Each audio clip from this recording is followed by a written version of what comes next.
Assalamualaikum warahmatullahi wabarakatuh. Perkenalkan, nama saya Fitri Hardiansyah dengan nomor induk mahasiswa 054706157. Di sini saya akan membuat video tentang kesimpulan materi pembelajaran yang telah dipelajari dari pertemuan 1 sampai pertemuan 7 pada mata kuliah Teknologi Pendidikan dalam Pendidikan Jarak Jauh.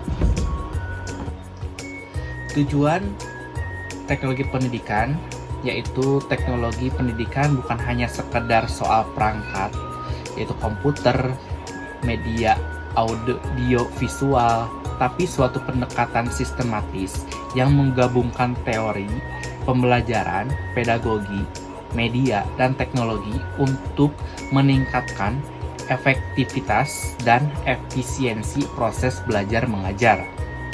Tujuan utamanya membantu merancang, mengelola, dan mengevaluasi proses pembelajaran sehingga pendidikan bisa lebih terstruktur, dapat diakses luas, dan relevan dengan kebutuhan peserta didik dan konteks sosial.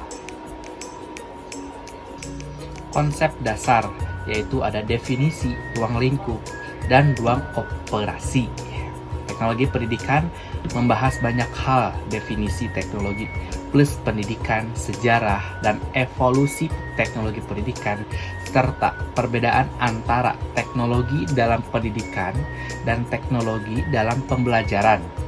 Kedua, ruang lingkup yang luas mencakup analisis proses belajar mengajar, perencanaan tujuan pendidikan, desain kurikulum, pemilihan, pengembangan media, dan bahan ajar, strategi dan metode pembelajaran sehingga evaluasi hasil belajar.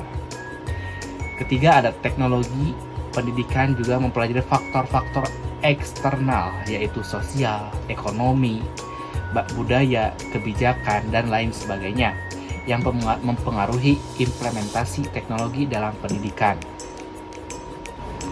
Peran dan kompleksitas. 1. Teknologi pendidikan memperlakukan pendidikan sebagai sistem, bukan hanya kumpulan kelas atau materi. Artinya, input yaitu mahasiswa dan sumber belajar. Prosesnya ada metode, media, dan interaksi. Dan output yaitu hasil belajar dan kompetensi harus dipertimbangkan secara sistematis. Kedua, pendekatannya interdisipliner, memadukan psikologi, pedagogi, teknologi media, manajemen, dan evaluasi. Jadi, yang dipelajari bukan cuma bagaimana membuat media pembelajaran, tapi juga bagaimana membuat sistem pembelajaran yang efektif, inklusif, efisien dalam berbagai konteks, yaitu bisa tatap muka, jarak jauh, blended, dan sebagainya. Implikasi untuk pendidikan jarak jauh dan pembelajaran mandiri. Karena di UT, kontekstualnya sistem pendidikan jarak jauh dan terbuka, maka materi dasar teknologi pendidikan menjadi sangat penting untuk 1. Mendesain pembelajaran yang fleksibel, bisa diakses di mana saja, kapan saja, tanpa mengorbankan kualitas. Kedua, memilih strategi, media, struktur pembelajaran yang sesuai untuk mahasiswa dengan latar belakang kebutuhan yang berbeda.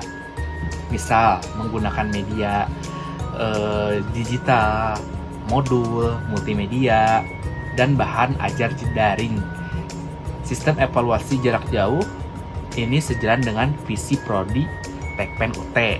Dan ketiga, mengembangkan kapasitas untuk merancang, mengevaluasi, dan terus memperbaiki model pembelajaran penting di masa di mana teknologi kebutuhan pendidikan terus berubah.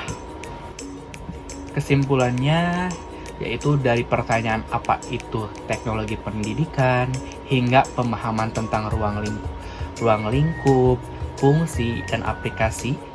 Materi pertemuan awal memberikan landasan teori dan konseptual yang vital. Tanpa memahami hal ini sulit untuk 1. Mendesain pelajaran secara sistematis dan efektif. 2. Memilih media dan strategi yang tepat demi hasil belajar optimal. Ketiga, menyesuaikan pendekatan pembelajaran dengan karakteristik peserta didik dan situasi tatap muka jarak jauh. Keempat, mengevaluasi dan memperbaiki proses belajar mengajar dengan krisis. Itu dia menurut saya rangkuman pembelajaran dari materi yang telah dipelajari dari pertemuan 1 sampai 7. Mohon maaf bila ada kesalahan. Cukup sekian dari saya. Wassalamualaikum warahmatullahi wabarakatuh.